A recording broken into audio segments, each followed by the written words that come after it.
I met a lot of project developers throughout my travels. And one of the things I've noticed is that they have incredibly hard time starting new projects. For example, I met a UK farmer who proudly told me he got like 80 cents per tree.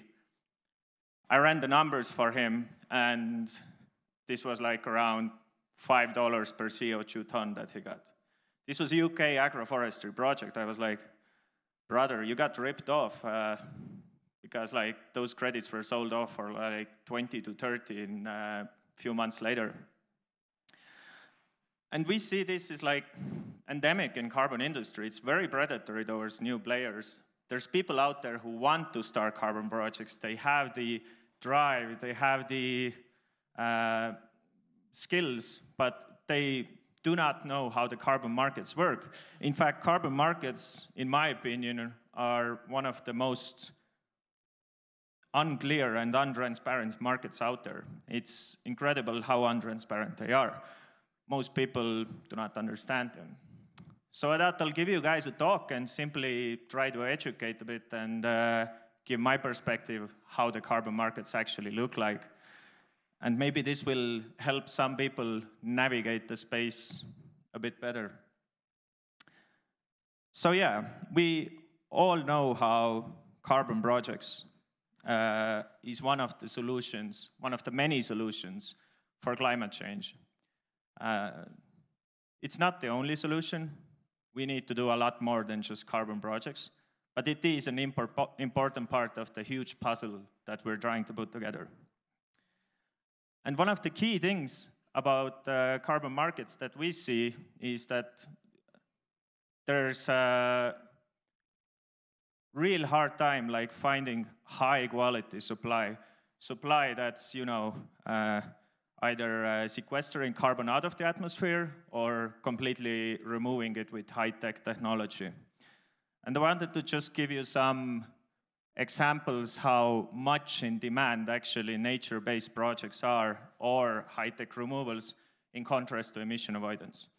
There's so much I hear about people saying that we should do another emission avoidance technology for this and that. But the reality is that emission avoidance is in supply surplus right now. Last year, for example, the total carbon supply was increased by 5% globally, while nature-based removal was reduced by 24%, and high-tech removals were reduced by 38%. So this really shows that it's actually these projects that are in supply crunch and high demand, while emission avoidance is in supply surplus right now. And I think that a lot of people undervalue how much we just need to replant more trees and mangroves and stuff like that. And we should funnel more help towards projects like that. And, oh yeah, I sort of spoiled the slide, didn't I? But yeah, this has been basically the reality right now. And it's also the same things are reflected in the prices. So we can see that mangroves and ARR prices are going up. Well, all the prices have gone up, but mangroves and ARRs are definitely have gone up way faster than the other projects have. And if there's anything that's going to hit $100 by the end of 2030, which is what all the McKinseys and stuff think that that's what we should do, then it's probably going to be nature-based sequestration projects. Well, high-tech removal is already there, but everybody expects high-tech removal prices to come down, not up. Emission avoidance, it's hard to see that they will reach this price range by 2030. Something very cataclysmic should happen that will basically drive massive amounts of demand into this market. So yeah, another thing I wanted to talk about is the participants in the carbon markets. Like who are the different participants? What are their motivations? A lot of people think that the carbon markets is essentially, hey, we have some suppliers, we have Verra or Gold Standard, or, well, we just had a fireside chat with some other alternatives, and they're basically putting their stamp on it, and then we have companies who buy them. But that's not it. There's actually a whole ecosystem in between, right? So when you start a carbon project, a lot of people find out that it's actually incredibly difficult to start a carbon project. And there's a lot of companies out there who help you do it. There's consultants like South Pole and a lot of other consulting companies. In fact, my next slide will give you a curated list by us of different carbon consultants who can help you set up a project. They're all very legit. And for example, soil carbon, eAgronom, Indigo, Agrina, they're helping you set up soil carbon projects. But they don't solve the funding issue, because if you didn't know, then when you start the project, you have to buy the seeds and stuff, put them in the land, take care of the trees, for example, if you do a reforestation. And it can take you up to 5 years before you can invite a VVB, a third-party validated verifier, on your land, who essentially measures the impact you had and then issues you carbon credits which you can sell. 5 years. So like when my previous company, I founded this eAgronom. It manages around 1 million hectares Central Eastern Europe. For those who are from US, that's like 2.4 million acres. And we had to go to farmers and tell them that, hey, why don't you become environmentally friendly, just like, use cover crops and stuff like that, and work for 5 years and then you can get paid. It's like terrible bitch. Nobody wants to work 5 years before they get paid.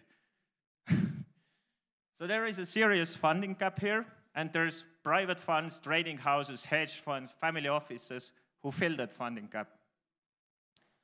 They do something called forward purchase. So they give an advance payment for the project, and the project delivers the credits down the line.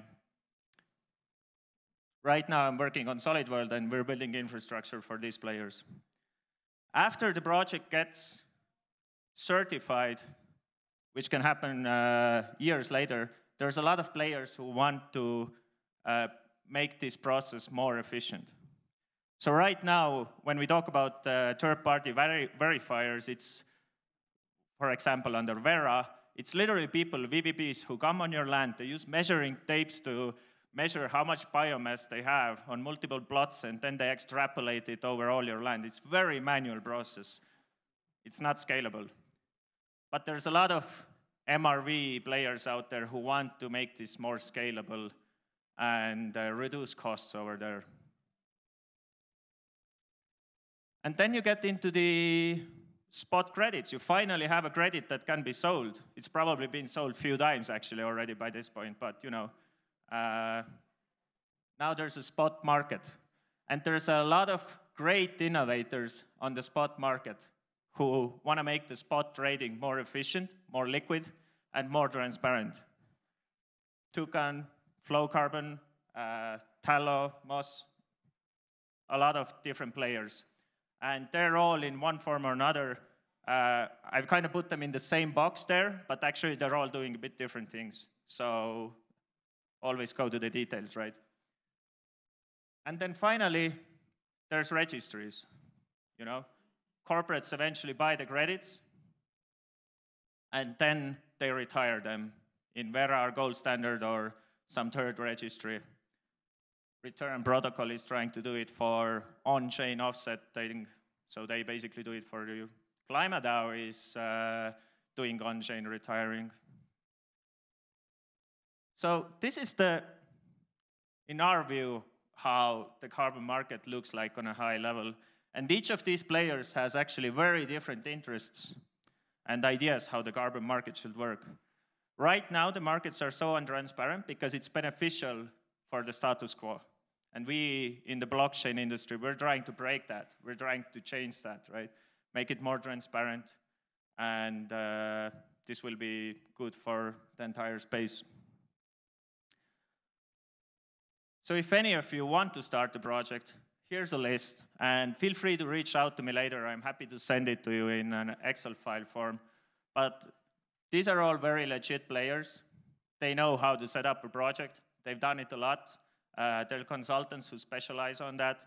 And yeah, we usually just recommend people going to them, and they'll help you do it all. So I wanted to talk a little bit about Solid World DAO as well.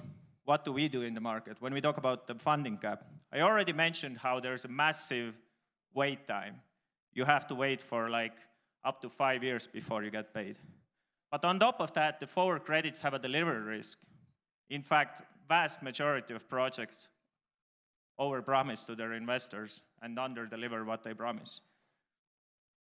I'm speaking like 90+%. So yeah, these investors are taking on incredible risk by buying these forwards. And then they're buying onto illiquid assets because it's purely OTC market.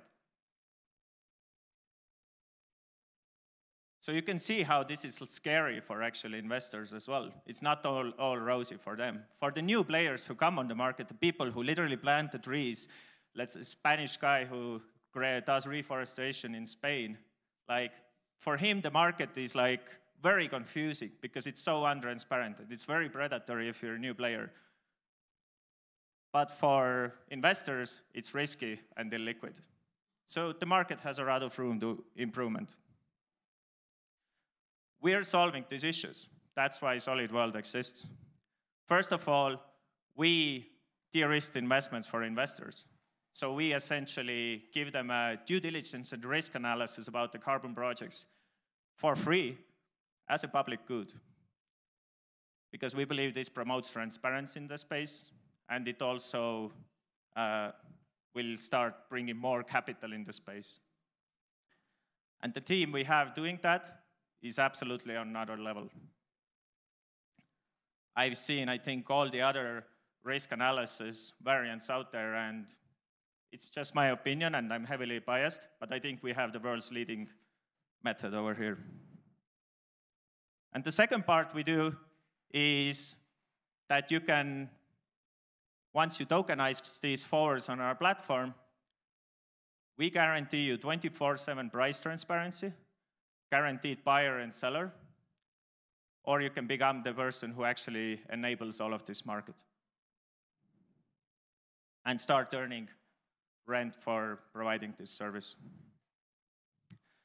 And we believe by doing this, de-risking this for investors and making the markets liquid, guaranteeing buyers and sellers, will vastly accelerate the entire funding cycle.